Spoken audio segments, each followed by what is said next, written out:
This is the unboxing of the Apple Thunderbolt to Gigabit Ethernet adapter.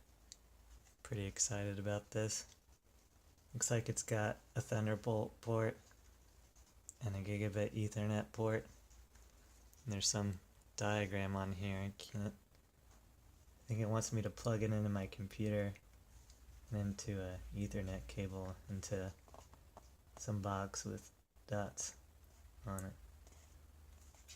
Yeah. Alright, let's unbox this thing.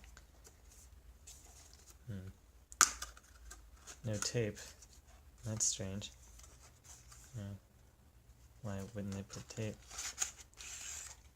Okay, and it's backwards. Shouldn't that be that way?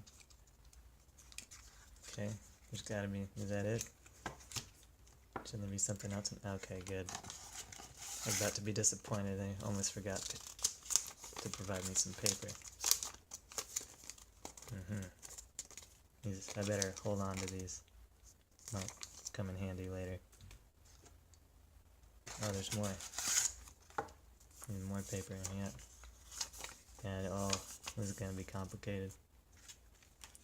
Not sure if I might have to call support.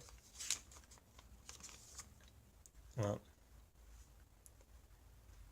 there you have it, folks. Have fun with this thing.